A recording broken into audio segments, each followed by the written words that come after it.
Mês de setembro, iniciamos um momento muito importante sobre o suicídio de forma geral. É um momento que nós chamamos de Setembro Amarelo, que traz, um debate, uma reflexão muito importante sobre esse comportamento tão complexo e tão diverso.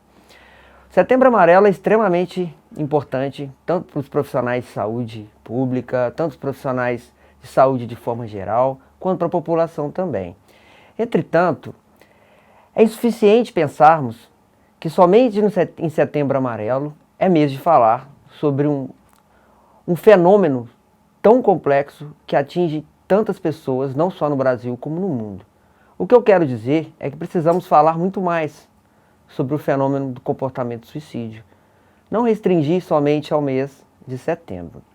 Importante também dizer que em Setembro Amarelo nós não comemoramos, obviamente, sobre o comportamento suicida, mas é o mês que nós paramos para pensar um pouquinho sobre a forma pela qual esse fenômeno acontece em nossa população.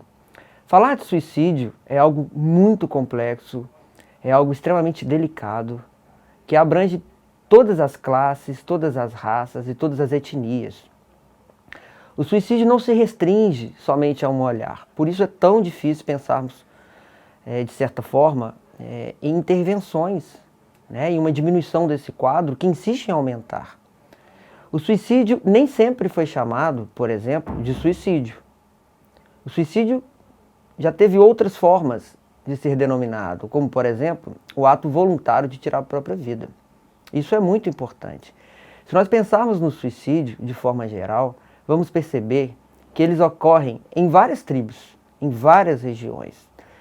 Por exemplo, não falamos muito disso, mas as tribos indígenas têm um alto índice de suicídio. Por exemplo, as zonas rurais, a área de ruralidade, tão pouco falada em nosso país, que sofre de um vazio tão grande dos nossos profissionais e do olhar da sociedade, é um lugar que nós temos muitos suicídios ocorrendo, principalmente pelo uso do agrotóxico.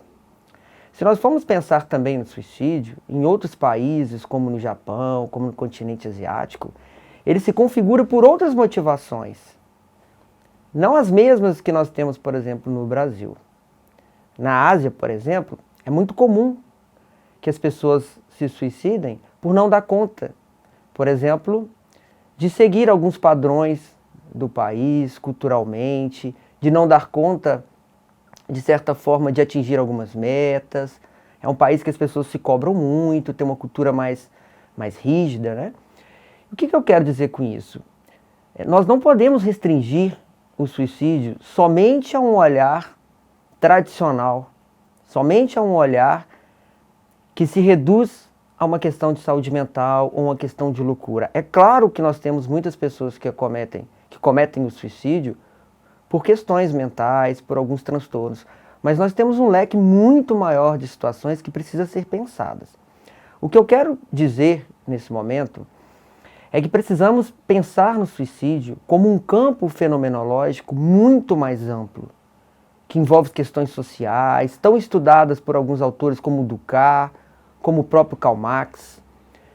Temos questões relacionadas ao suicídio ligadas à própria religião, e em algumas culturas, até mesmo a questão de heroísmo.